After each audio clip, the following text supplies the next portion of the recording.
Palavra da Verdade, a exposição bíblica com Hernandes Dias Lopes. Irmãos queridos, é um privilégio poder, nesta noite, repartir com vocês a palavra de Deus.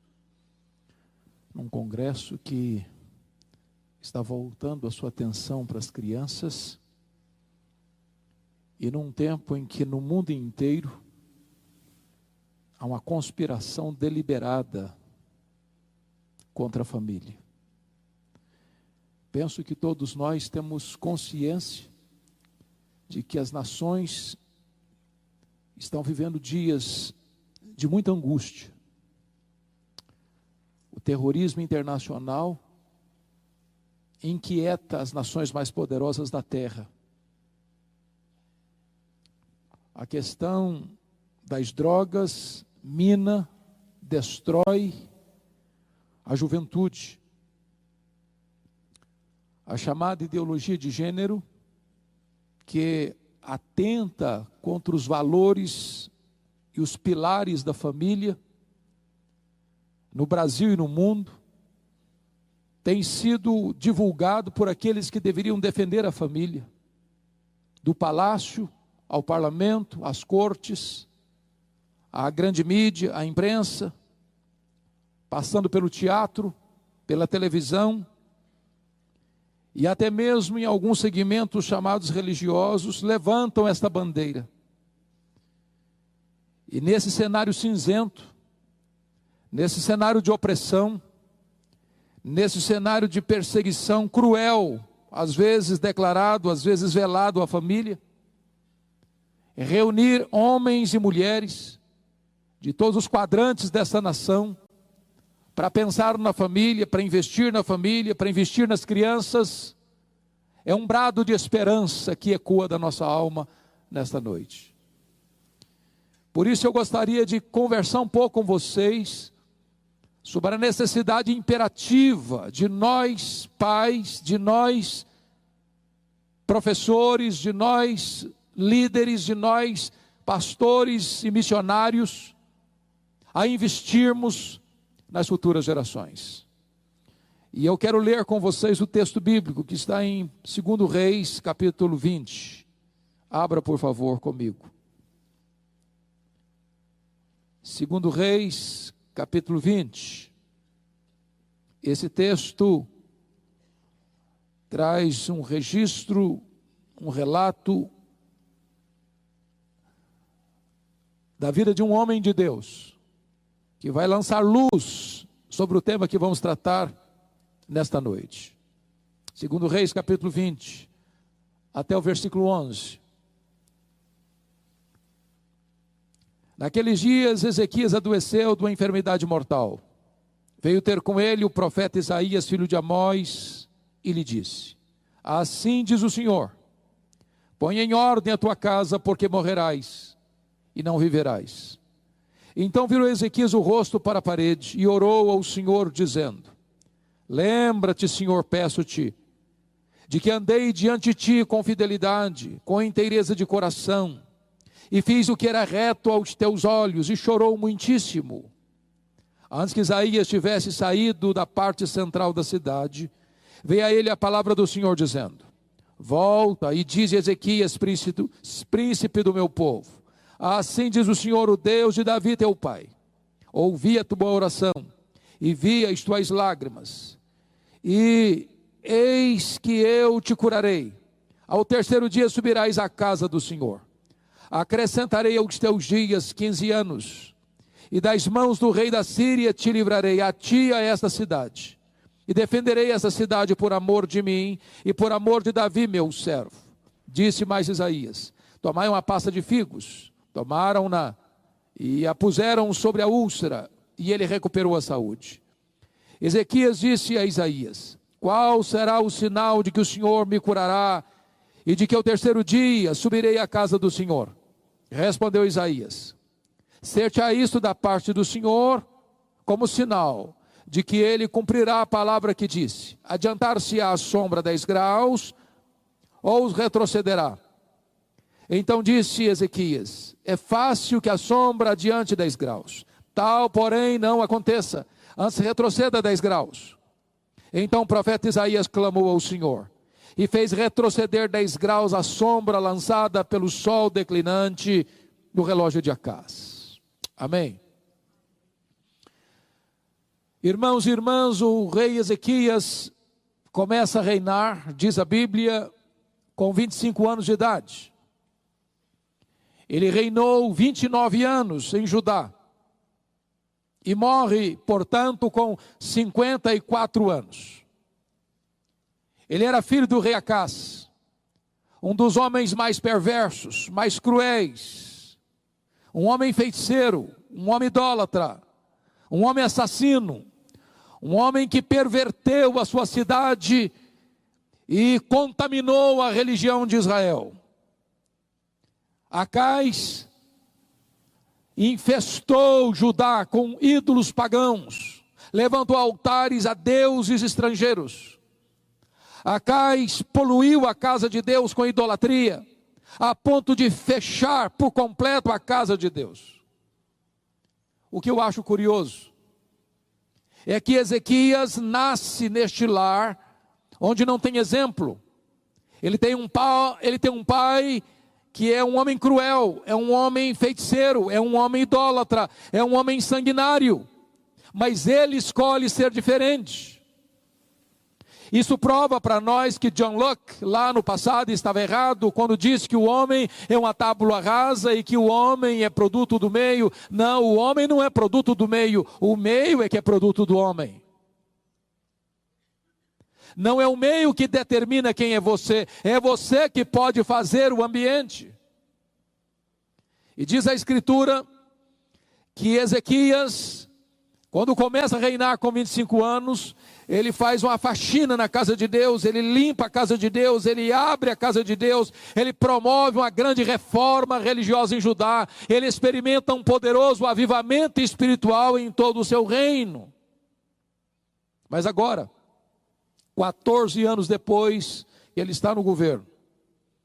Tornou-se um homem rico, opulento, forte, que acumulou riquezas, que granjeou fortunas, que compôs um poderoso exército, tinha um grande arsenal, estava no topo da sua fama e do seu sucesso administrativo. Quando ele vai enfrentar dois gravíssimos problemas, um problema externo, ele é cercado, Jerusalém é entrincheirada pela Assíria, o rei da Síria, o maior império da época, que no seu governo já tinha levado para o cativeiro a cidade de Samaria e o reino do norte. Agora o rei da Síria cerca Jerusalém e manda um recado cheio de afrontas para Ezequias: renda-se, capitule-se, porque nenhum Deus pode livrar você da minha mão. Se não bastasse esse problema externo tão grave, Ezequias enfrenta um segundo problema.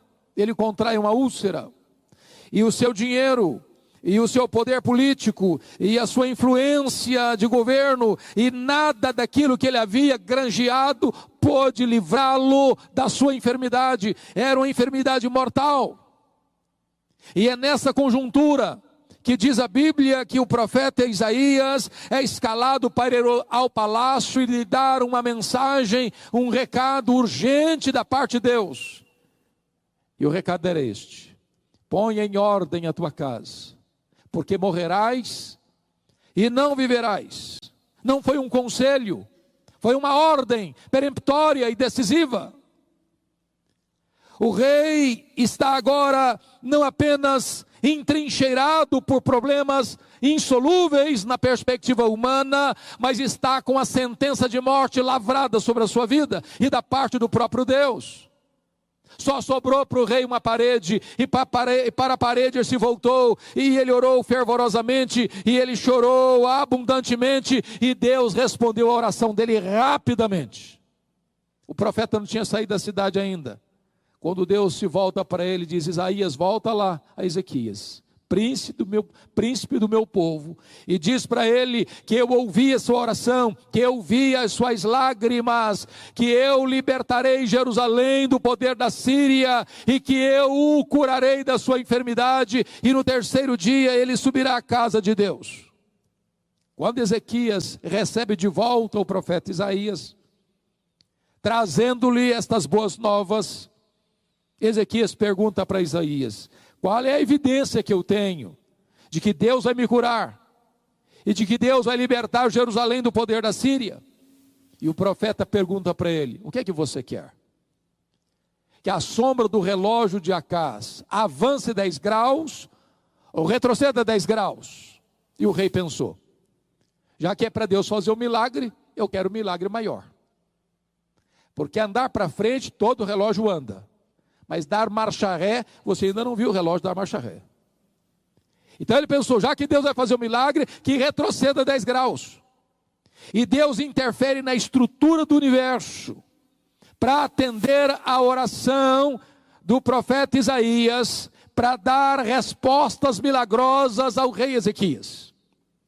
Um grande milagre, uma cura extraordinária, um livramento extraordinário. Esta notícia foi tão retumbante que reverbera para fora do território de Israel, transpira para além dos limites da nação. E o que vai acontecer? Qual foi a reação do rei diante desse milagre? Eu queria que você brevemente fosse comigo para o texto paralelo deste, 2 Crônicas 32, para nós vermos como é que Ezequias reagiu diante desse grande milagre. Porque esta informação está lá e não aqui em Reis. O registro de Crônicas é mais curto, mais lacônico que o de Reis, mas nos dá essa informação. Prestem bem atenção, versos 24 e 25 de 2 Crônicas 32. Naqueles dias adoeceu Ezequias mortalmente. Então orou o Senhor, que lhe falou e lhe deu um sinal. Mas não correspondeu Ezequias aos benefícios que lhe foram feitos, pois o seu coração se exaltou, pelo que houve ira contra ele e contra Judá e Jerusalém. Preste atenção, irmãos, que esse homem era um homem de Deus. Tanto o homem de Deus era, que a Bíblia chega a dizer que antes dele não teve ninguém parecido com ele, e depois dele ninguém foi semelhante a ele. Esse homem está vivendo 2 problemas gravíssimos, um problema político e um problema físico, um problema de entrincheiramento da sua cidade e um problema de enfermidade mortal, e Deus realiza um duplo milagre, e em vez dele se humilhar, e em vez dele dar glória a Deus, em vez dele exaltar o Deus Todo-Poderoso, diz a Bíblia que o seu coração se exaltou, e ele não correspondeu ao milagre de Deus. Receber um milagre é um grande privilégio, mas é também uma imensa responsabilidade. Agora vamos ver em que sentido o coração dele se exaltou. Volta comigo para 2 Reis, capítulo 20. Por favor. 2 Reis, capítulo 20. O que aconteceu então? Notem, por favor, a partir do versículo 12. 20:12. Nesse tempo, Merodach Baladã, filho de Baladã, rei da Babilônia, enviou cartas e um presente a Ezequias, porque soube que estivera doente. Preste bem atenção nisso. Essa notícia do milagre chegou à Babilônia. Era um império que estava se fortalecendo e que haveria de suplantar a própria Síria. E quando o rei da Babilônia ouviu este milagre, esse fato extraordinário da cura e do livramento, ele compra um presente, ele escreve uma carta e manda uma comitiva diplomática visitar Ezequias. Quando essa comitiva diplomática estrangeira chega para visitar Ezequias, vejamos o que aconteceu no verso 13.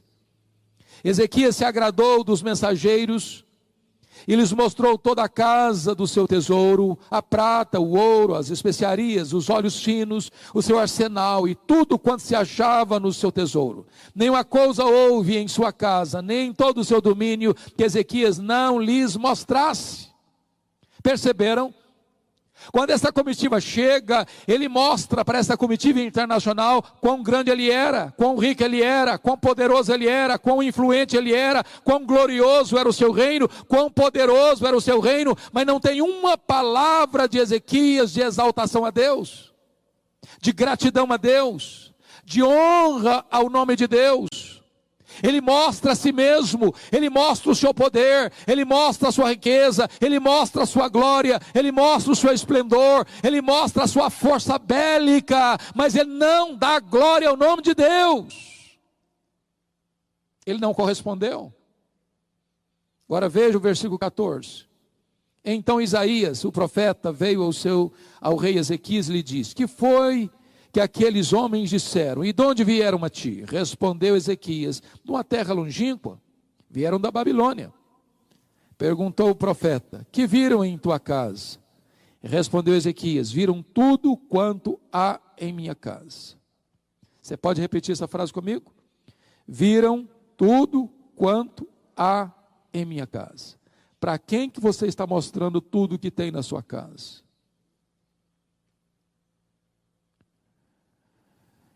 E diz a Escritura que quando o rei disse isso, respondeu Ezequias: viram tudo quanto há em minha casa, coisa nenhuma há nos meus tesouros que eu não lhes mostrasse. Agora veja a resposta do profeta. Então disse Isaías a Ezequias: ouve a palavra do Senhor. Verso 17: eis que virão dias em que tudo quanto houver em tua casa, com o que entesouraram teus pais, até o dia de hoje, será levado para a Babilônia, não ficará coisa alguma, diz o Senhor. Então olhe bem, ele mostrou o seu poder, a sua riqueza, o seu sucesso, a sua glória, a glória do seu reino, e agora o profeta está dizendo: pois bem, você se exaltou por causa do seu dinheiro, você se exaltou por causa da sua fortuna, da sua riqueza, do seu poder, pois essa Babilônia daqui a alguns anos virá, e vai saquear tudo, e vai rapinar tudo, e vai tudo embora, não vai ficar mais nada. O que você ajuntou, o que os seus pais ajuntaram, tudo isso vai ser levado embora para essa Babilônia.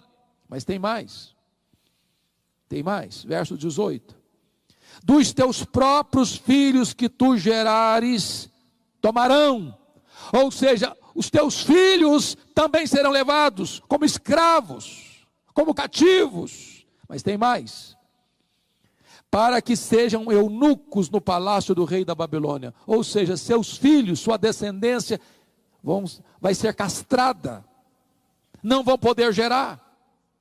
Não apenas você vai perder seus bens, não apenas você vai ver seus filhos se tornando escravos, mas seus filhos vão ser castrados e eles não vão poder gerar. Você quer uma tragédia maior do que essa? Sabe o que me choca? É a reação do rei. Vejamos a reação dele. Verso 19: então disse Ezequias a Isaías: boa é a palavra do Senhor que disseste. Bom, espera um pouquinho, Ezequias, você não está entendendo o que eu estou falando. Você não está entendendo. Eu estou falando para você que a Babilônia virá, vai saquear, vai espoliar, vai rapinar, não vai ficar nada. Está entendendo isso? Eu disse para você que dos filhos que tu gerares vão ser levados cativos. Você está entendendo isso, que os filhos vão ser escravos? Você está entendendo que seus filhos vão se tornar eunucos, castrados no palácio dos reis da Babilônia? Você está entendendo isso? Você é louco, homem. Como é que você vai dizer que boa essa palavra? Você perdeu o juízo. Qual é a explicação do rei? Boa essa palavra que disseste, pois pensava: haverá paz e segurança em meus dias. Sabe o que ele está dizendo? Quando isso acontecer, eu já empacotei. Quando isso acontecer, eu já não estou mais aqui para contar a história. Depois que eu morrer, desculpem da expressão, eu não estou nem aí mais para as futuras gerações. Eu me importo comigo, só comigo. Que os outros se danem, que os filhos, que os netos, que os bisnetos, que as futuras gerações se danem. Eu estou somente preocupado comigo. Eu, pelo menos, vou morrer em paz. Lamentável, profundamente lamentável. Porque a única ordem que Deus deu a Ezequias foi esta: põe em ordem a tua casa. Você e eu não estamos preparados para viver, nem para morrer, se a nossa casa não estiver em ordem. Deus não mandou Ezequias botar em ordem a vida dele, Deus mandou Ezequias botar em ordem a casa dele. Porque Deus não está interessado apenas na sua vida, Deus está interessado também na sua descendência, Deus está interessado também nos seus filhos, nos seus netos, nas futuras gerações. Agora notem, queridos irmãos, notem comigo, por favor, só um pouquinho.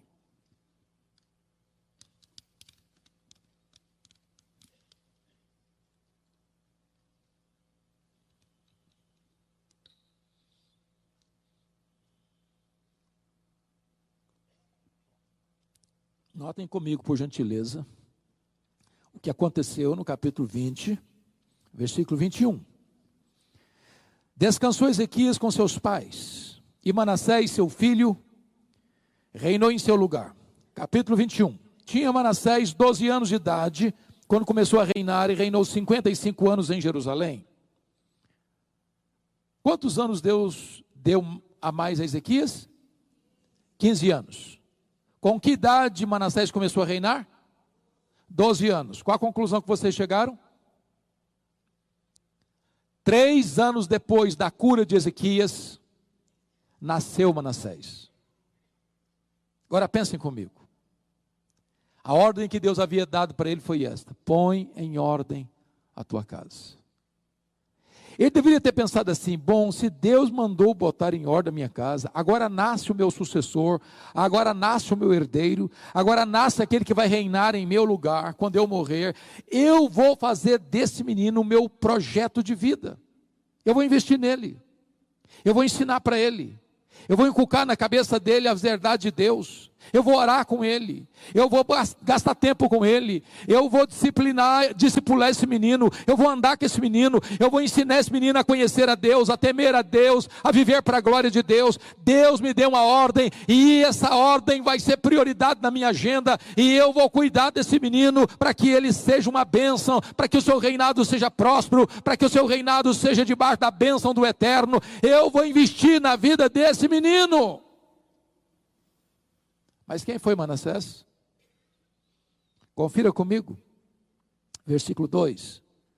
Fez Manassés o que era mal perante o Senhor, segundo as abominações dos gentios que o Senhor expulsara das suas possessões, de diante dos filhos de Israel, pois tornou a edificar os altos que Ezequias seu pai havia destruído, levantou altares a Baal, fez um poste ídolo, como o que fizera Acabe, rei de Israel, e se prostrou diante de todo o exército dos céus e o serviu.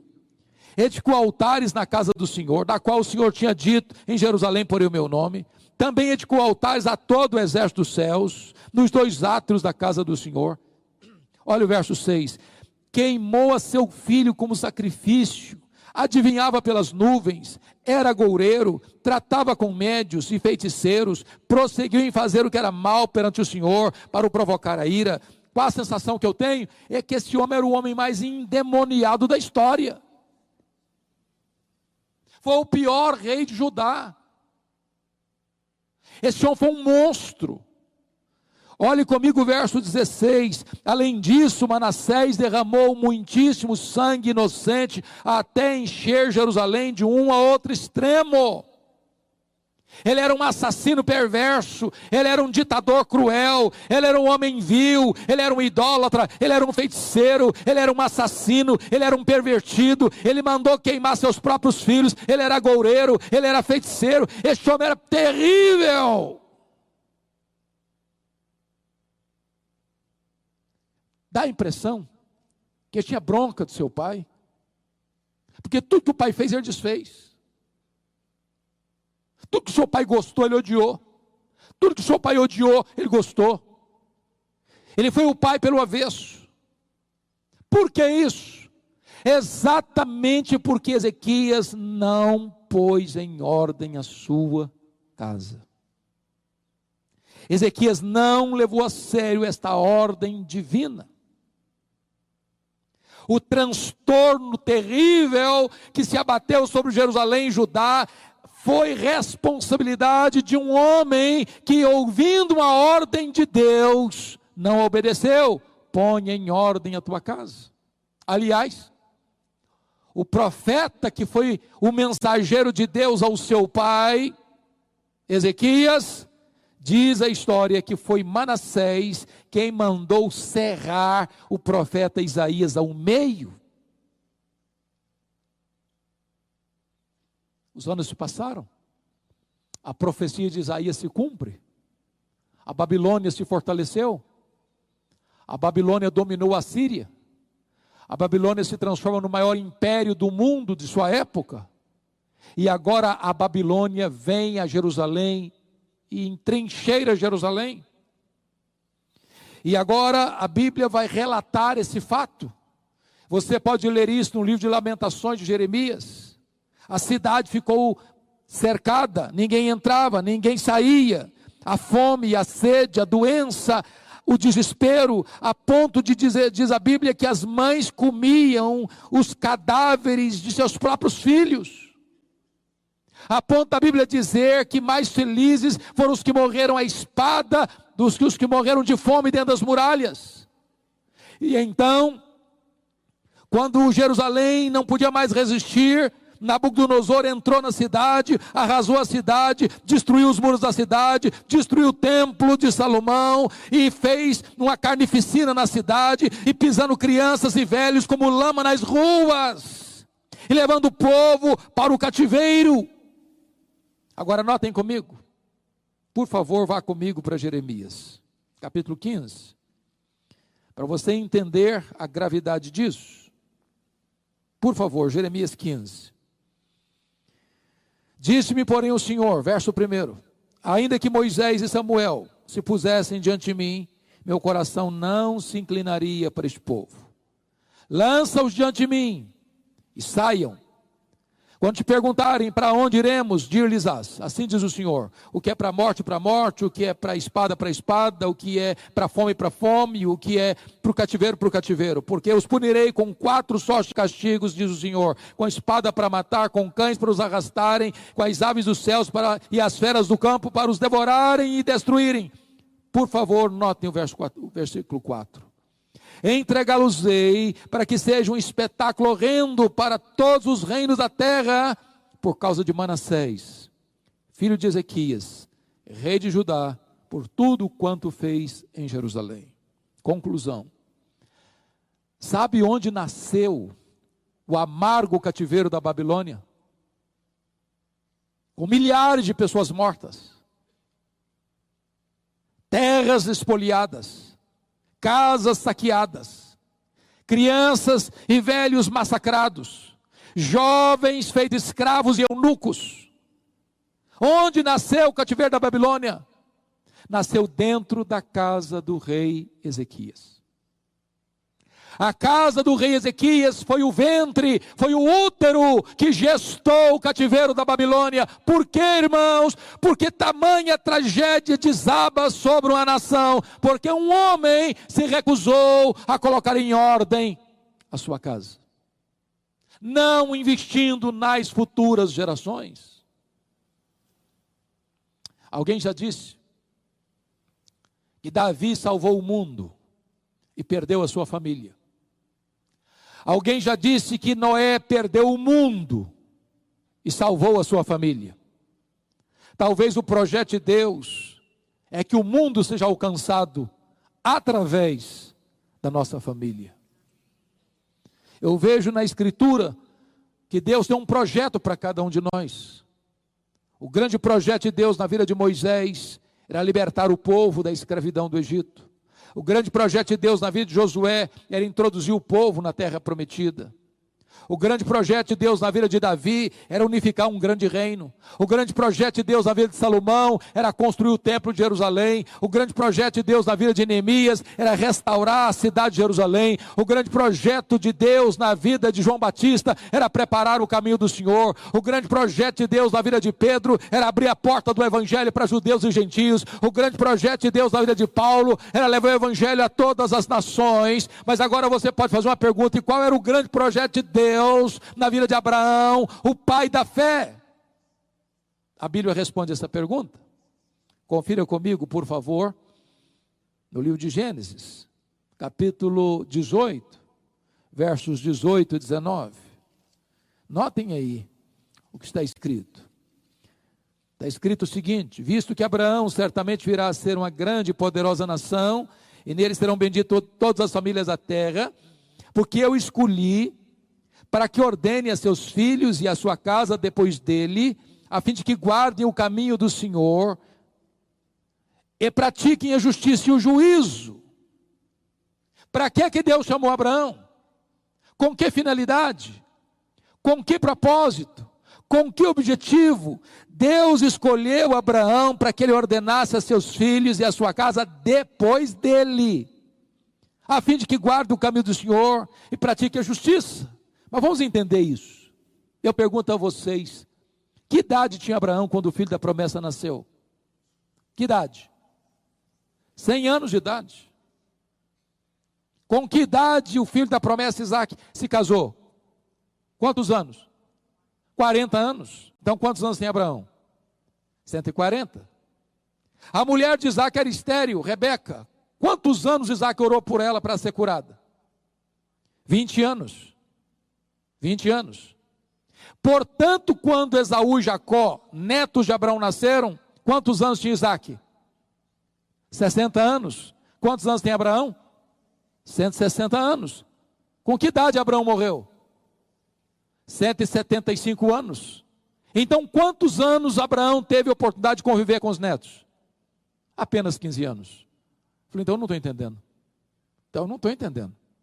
Se Deus chama Abraão com um propósito, para que Abraão ensinasse a casa dele e os que vêm depois dele a pôr em Deus a sua confiança, e ele só conviveu com a sua descendência 15 anos, meu Deus, eu não estou entendendo. Mas sabe o que está acontecendo? Está lá em Hebreus 11, 13, que ele viu a promessa de longe e a saudou. Porque cada um de nós que estamos aqui nesta noite, somos filhos de Abraão. Todos aqueles que creem no Senhor Jesus em qualquer lugar deste mundo, em qualquer geografia desta terra, em qualquer tempo da história, que pôs a sua confiança em Jesus, é filho de Abraão. É como se Abraão estivesse olhando para você de longe e saudando a promessa. Eu quero que ele conheça Jesus, eu quero que ele conheça a verdade, eu quero que ele ande na verdade, eu quero que ele ponha a confiança em Deus. Eu estou comprometido não apenas comigo, eu estou comprometido com as futuras gerações, eu estou comprometido com os meus filhos, com os meus netos, com os meus bisnetos, com a terceira, com a quarta, com a 10ª, com a 1000ª geração. Eu quero que a minha descendência ande com Deus e conheça a Deus, e eu estou empenhado nisso.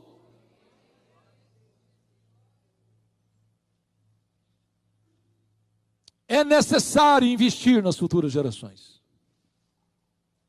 E é curioso que a aliança que Deus firma com Abraão é a circuncisão, que é uma incisão no corpo masculino, no seu órgão reprodutor, para que toda criança que nascesse, essa marca ficasse lá, para que essa criança pudesse entender: eu pertenço a Deus, meus pais têm uma aliança com Deus, a minha casa pertence a Deus, a minha descendência tem uma aliança com Deus, e o meu projeto é que a minha descendência ponha em Deus a sua confiança.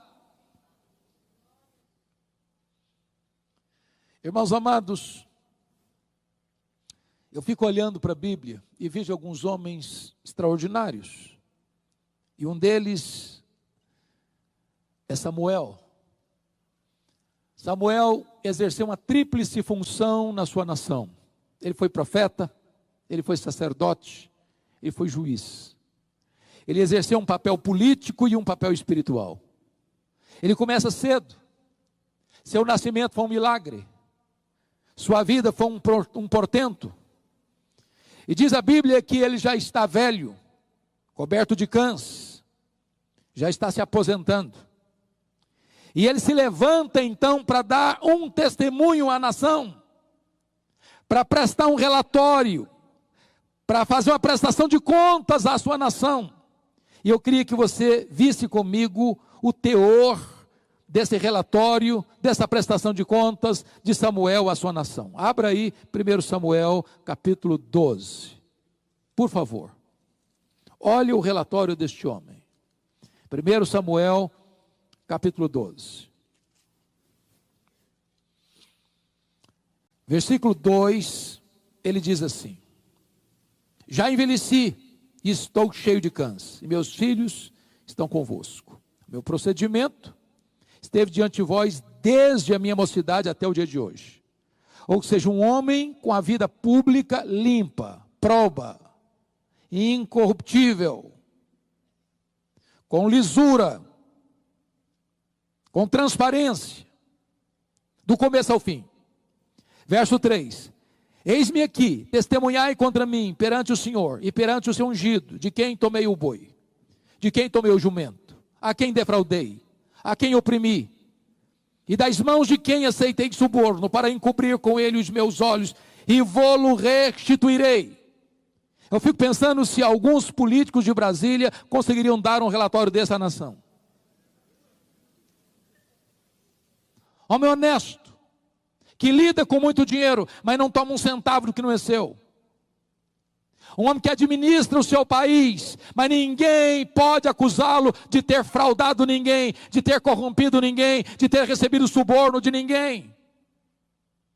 E ele chama a nação para confrontá-lo. Qual a resposta da nação? Olha aí, por favor. Versículo de número 4. Então responderam: em nada nos defraudaste, nem nos oprimiste, nem tomaste coisa alguma das mãos de ninguém. E ele lhes disse então: o Senhor é testemunha contra vós outros, e o seu ungido é hoje testemunha de que nada tens achado nas minhas mãos. E o povo confirmou: Deus é testemunha. Você diz amém. E você diz: é assim que eu quero fechar as cortinas da minha vida. Porém, entretanto, todavia, entre mentes, algo não aconteceu bem na vida deste homem. Quer ver? Vá para o capítulo 8 comigo, desse mesmo livro. Capítulo 8 não é mais Samuel prestando um relatório à nação, mas o capítulo 8 são os anciãos de Israel, os líderes da nação, indo a Samuel para confrontá-lo. Veja comigo, capítulo 8, versículo 1. Então Samuel, tendo Samuel envelhecido, constituiu seus filhos por juízes sobre Israel. Alguma coisa estranha aqui? Notaram alguma coisa diferente aqui? Eu pergunto a vocês: quem constituía juiz em Israel? Quem? Deus. Samuel está constituindo seus filhos como juízes sobre Israel. Está sentindo o cheiro de nepotismo aqui?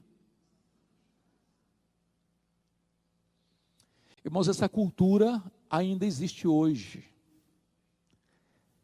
achando que ministério é hereditário. Ministério não é hereditário. Não é porque o pai é pastor que o filho tem que ser pastor. Você só pode ser pastor se Deus chamar você para o ministério.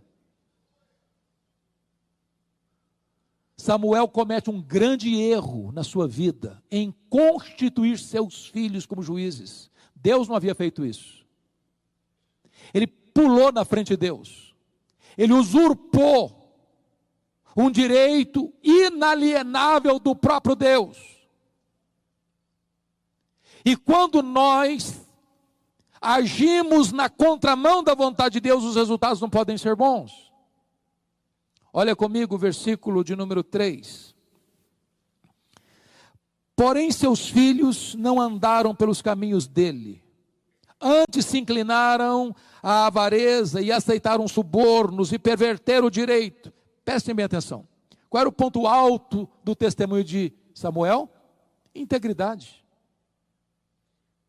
lisura, transparência, integridade moral, confiabilidade administrativa e financeira.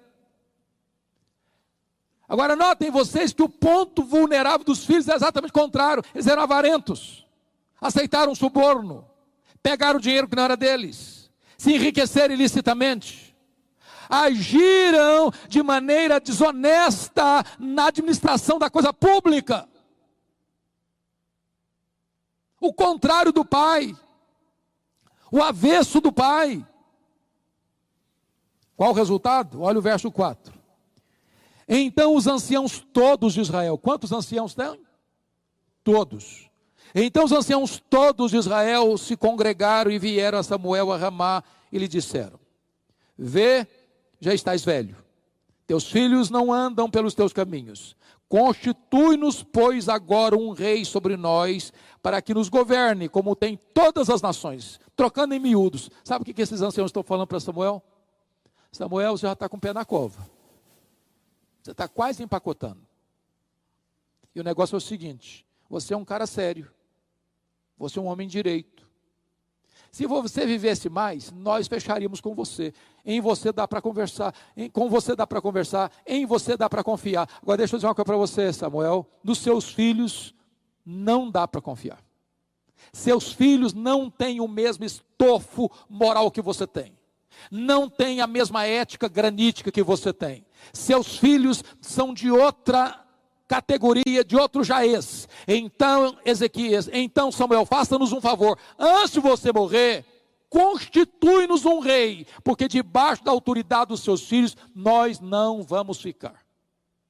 Prestem bem atenção, que o povo de Israel rejeita a teocracia, rejeita o governo de Deus, e quer e clama pela monarquia. Por quê? Porque Samuel andou com Deus, mas ele não pôs a sua casa em ordem. Assim como o cativeiro da Babilônia nasceu dentro da casa do rei Ezequias, a monarquia em Israel, rejeitando o governo teocrático, o governo de Deus, nasceu dentro da casa de Samuel. Ele não pôs a sua casa em ordem. Irmãos amados, deixa eu lhes dizer algo. Eu não sei se isso pesa o seu coração, mas nós estamos vivendo um tempo muito crítico no Brasil e no mundo. Este ano é um ano emblemático para nós. O povo evangélico celebrou o mês passado 500 anos da Reforma Protestante. E o que é triste é que a reforma, berço do protestantismo, não tem o que comemorar. Eu estive na Holanda recentemente, e na Holanda até 1960, as pessoas iam para a igreja, as famílias frequentavam a igreja, os pais levavam os filhos para a igreja. De 1960 para cá, os templos estão lá, mas o povo não vai mais para a igreja. Nem os pais, nem os filhos. A igreja da Holanda se perdeu numa única geração. Sabem por quê? Porque nós estamos numa corrida de revezamento. Se nós falharmos em passar o bastão do evangelho para os nossos filhos, nós teremos fracassado rotundamente. E nós poderemos legar à próxima geração uma igreja apóstata. Saímos da Holanda e fomos para a Escócia, berço do presbiterianismo, terra de John Knox. Fomos para Edimburgo. E ali tem um templo belíssimo na praça central, perto do castelo. E quando nós entramos naquele templo belíssimo, de torre empinada aos céus, eu não vi púlpito, eu não vi bancos. O templo foi transformado num bar. Lá dentro é lugar de beber. O protestantismo está praticamente morto. Por quê, irmãos? Porque os pais falharam em passar para os seus filhos a fé que havia no coração deles. Não se preocuparam com as futuras gerações. Nós saímos dali e fomos para a Inglaterra dos grandes avivamentos, a Inglaterra de John Wesley, a Inglaterra de George Whitefield, a Inglaterra de William Carey, a Inglaterra de William Wilberforce, a Inglaterra de John Charles Ryle, a Inglaterra de Charles Haddon Spurgeon, a Inglaterra de Mark Lloyd Jones, a Inglaterra de John Stott. Hoje a Inglaterra é conhecido como o país de Richard Dawkins, o patrono dos ateus. Menos de 4% dos ingleses frequentam a igreja evangélica hoje. Por quê, meus irmãos? Porque os pais não colocaram a sua casa em ordem e não investiram nas futuras gerações. Você vai para os Estados Unidos da América e Canadá, você encontra muitas das chamadas dead churches, igrejas mortas. As denominações históricas perdendo membros, centenas, milhares de membros, todos os anos, todos os anos, todos os anos. Seminários que formaram teólogos, missionários, pastores para o mundo, tomados de assalto pelos liberais, está produzindo ceticismo. Eu preguei há 2 anos num congresso em Nova York, e após aquela conferência eu fui pregar numa igreja Assembleia de Deus, e enquanto o pastor me levava do hotel ao templo, meia hora de carro, ele me mostrou 11 templos fechados, que estavam sendo vendidos, porque não tinha mais gente para frequentar. Por quê, irmãos? Você entra numa igreja e às vezes você vê um gato pingado de cabeças brancas, porque os jovens não estão mais na igreja. E por que não estão mais na igreja? Porque os pais não inculcaram na mente de seus filhos essas verdades benditas. Porque eles não colocaram a sua casa em ordem, porque eles não investiram nas futuras gerações. E eu posso lhes garantir, irmãos, que você precisa de apenas 3 gerações para chegar a um processo de apostasia. Aquela geração que nasceu no Egito, morreu no deserto. A segunda geração que nasceu no deserto, entrou na terra prometida. A terceira geração que nasceu na terra prometida, diz a Bíblia, não conhecia Deus mais. Sabe qual a conclusão que eu chego? Parece que os nossos avós foram mais crentes do que os nossos pais. Parece-nos que os nossos pais foram ou são mais crentes do que nós. Parece-nos que nós estamos sendo mais crentes do que os nossos filhos. Se Deus não tiver misericórdia, os nossos netos poderão herdar uma igreja apática, fria ou até apóstata. É hora de nós acordarmos, irmãos, porque o inferno está vivo e ativo, querendo capturar os nossos filhos. A ideologia de gênero, patrocinada tantas vezes por verbas de impostos nossos, patrocinado pelo governo, nos mais diversos segmentos da sociedade, estão botando cartilhas, ensinando os nossos filhos pelo avesso, a destruírem os valores centrais da família, a minar os alicerces básicos do casamento e da família. O teatro está querendo destruir os nossos filhos, a televisão está querendo destruir os nossos filhos, as telenovelas estão querendo destruir os nossos filhos, todos os programas deste mundo visam destruir a família, e nós, até quando vamos dormir o sono da morte? É hora de investir nas futuras gerações.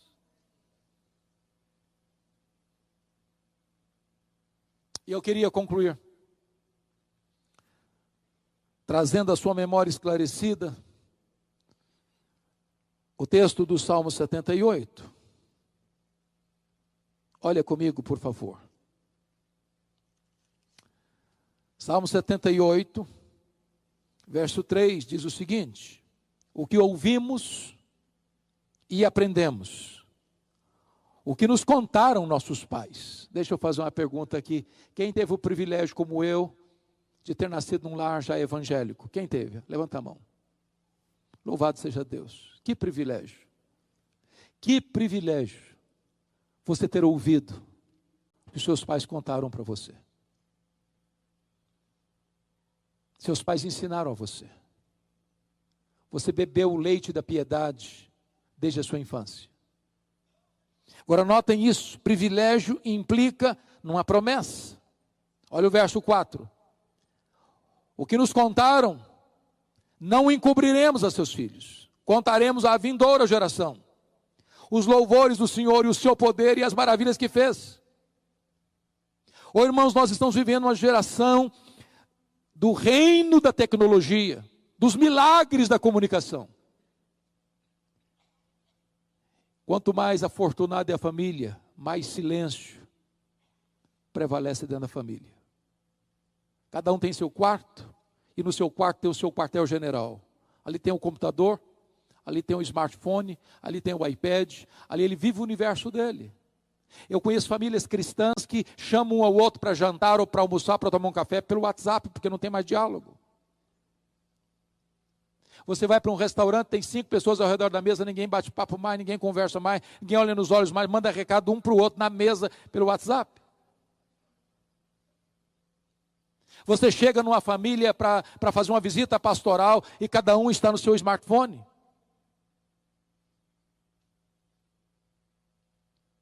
E às vezes nós estamos contribuindo ainda mais para isso, e é necessário que você, pai, que você, mãe, pegue o seu filho, pegue a sua criança e bote no colo e conte para ela o que Deus fez na sua vida, que você desligue um pouco a televisão, que você coloque limites e horários para o computador, e você comece a ensinar as verdades de Deus, a inculcar essas verdades no coração de seus filhos e de seus netos. Se nós falharmos, irmãos, as futuras gerações podem pagar um preço muito alto. Esta onda de secularismo, irmãos, está tomando a igreja. Que destruiu a igreja na América do Norte, que está destruindo ainda hoje, que está devastando a igreja na Europa, está chegando aqui também. A secularização. E o que é secularização, irmãos? É a ideia de que nós podemos ser crentes e mundanos ao mesmo tempo. Há poucos dias, um presbítero me disse assim: eu preciso sair mais cedo da reunião, porque eu tenho que buscar minha filha 3 horas da manhã na balada. Falei: aonde você vai buscar sua filha? Na balada, qual o problema? Já virou natural isso. A moçada sair da balada para a reunião de oração, e da reunião de oração para a balada. Nós estamos nos amoldando ao mundo, nós estamos nos aculturando ao mundo, nós estamos nos secularizando. Eu tenho como pastor ficado aflito, sabe uma coisa? As festas de casamento dos nossos filhos hoje, dos nossos crentes, estão se transformando numa vergonha. Uma vergonha.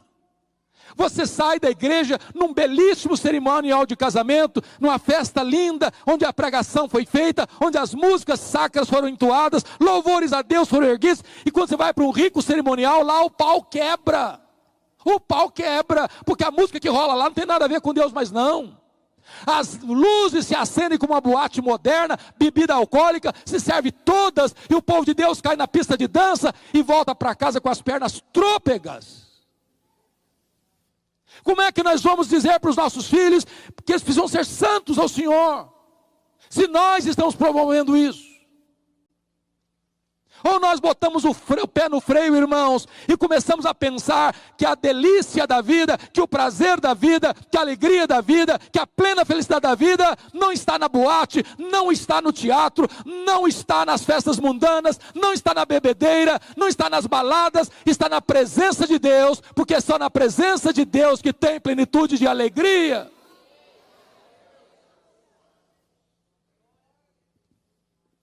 Notem comigo. O que o salmista vai dizer? Depois do privilégio vem a promessa, mas tem um propósito. Olha o verso 6.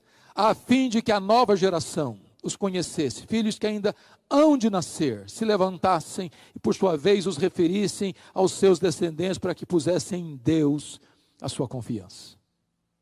Agostinho de Hipona dizia que nós tínhamos que orar para os nossos filhos 20 anos antes deles nascerem. Tem que ensinar isso para os nossos filhos. Como assim? 20 anos antes deles nascerem. Amanhã você, não sei se tem adolescente aqui, mas amanhã você que é um adolescente, vai se casar e vai ter filhos. E amanhã seu filho, sua filha vão ser adolescentes também. E eles vão perguntar para você: e aí papai, e aí mamãe, como é que foi a sua adolescência? Honrou seus pais? Obedeceu? Tinha hora para sair de casa? Tinha hora para voltar para casa? Seus pais queriam saber onde você foi, com quem você foi, o que você fez? Se você disser assim: não, eu era complicado, eu não obedecia não. Como é que você vai cobrar de mim agora? Nós precisamos orar a Deus e trabalhar para que os filhos dos filhos dos filhos ponham em Deus a sua confiança. Você é avô, você é avó, quem sabe onde você chamar seu neto, não para brincar, não para dar um presente para ele, mas para botá-lo no colo e para ensinar para ele as verdades de Deus. Para que as futuras gerações ponham em Deus a sua confiança. Eu não sei se isso aflige o seu coração, o meu aflige muito. Porque hoje nós estamos preocupados muitas vezes em dar a melhor escola, a melhor faculdade, o melhor conforto, a melhor roupa, as melhores oportunidades. E tudo isso é legítimo e tudo isso é bom. Mas se nós fracassarmos em passar para os nossos filhos o bastão do Evangelho, nós teremos fracassado rotundamente. Qualquer sucesso desse mundo, sem a glória de Deus, é troféu de palha. Eu quero conclamar vocês, professores, professoras, vocês pais, vocês mães, vocês filhos, vocês filhas, vocês avós, para que nós firmemos uma aliança com Deus, de investirmos nas futuras gerações.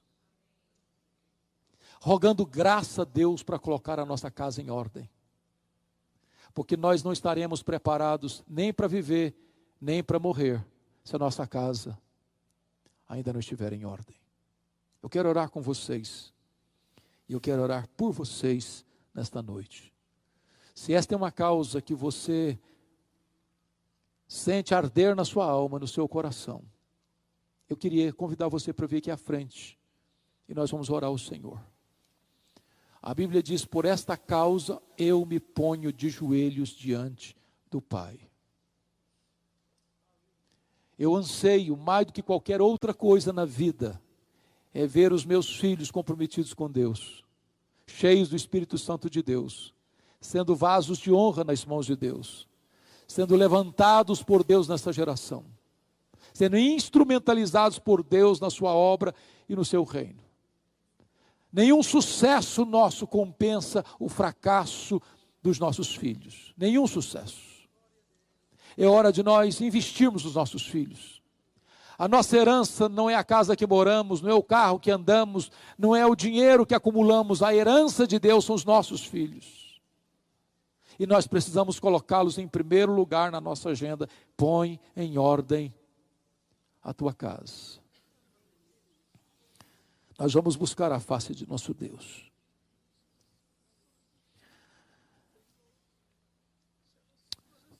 Senhor Deus, Rei da glória, aqui está o teu povo. Aqui estão homens e mulheres que tu separaste para um glorioso trabalho de evangelização e de ensino às crianças. Mas aqui também estão pais, mães, avós, tios, tias, irmãos e irmãs. E o que nós pedimos nesta noite, Senhor, é que tu abras os olhos da nossa alma, para vermos que nós estamos numa guerra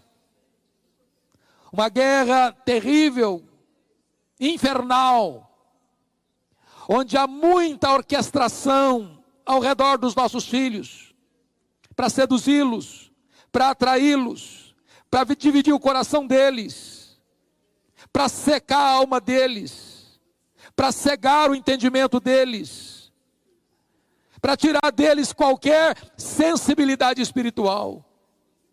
Livra os nossos filhos, Senhor, do laço do passarinheiro. Livra os nossos filhos dos traficantes. Livra os nossos filhos do homem mau, do homem violento. Livra os nossos filhos do alcoolismo. Livra os nossos filhos, meu Deus, do sexo livre e irresponsável. Livra os nossos filhos, meu Deus, da incredulidade. Livra os nossos filhos da ansiedade, da depressão, da obra terrível e perigosa de Satanás.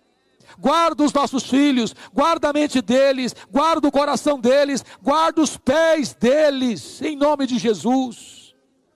Os nossos filhos são teus, Senhor. Eles são herança tua. Nós não geramos para a morte, nós não os geramos para o cativeiro, nós não geramos filhos para povoar o inferno. Tem misericórdia de nós. Oh, meu Deus, cobre a nossa casa com o sangue do Cordeiro. Coloca, meu Deus, te rogamos, os nossos filhos na arca da salvação. Oh Senhor, proteja os nossos filhos das setas inflamadas do maligno, e dá-nos alegria, Deus, de ver os nossos filhos convertidos, de ver os nossos filhos transformados, de ver os nossos filhos instrumentalizados por Tua graça. Senhor, nós não queremos grandes coisas para nós não queremos as glórias deste mundo, nós não queremos o glamour deste mundo, mas nós queremos que a glória da Tua presença esteja sobre a nossa casa. Nós queremos que a luz da verdade ilumine a nossa casa. Nós queremos que o poder do Evangelho reine em nossa casa, Senhor. Os nossos filhos são Teus, nós os consagramos a Ti, nós os colocamos nas Tuas mãos. E à semelhança de Josué, Senhor, nós queremos dizer nesta noite: eu e a minha casa serviremos ao Senhor. Bendito é o Teu nome, bendito é o Teu nome. Nós oramos em nome de Jesus. Aleluia, aleluia, amém. Louvado seja Deus. Palavra da Verdade, a exposição bíblica com Hernandes Dias Lopes.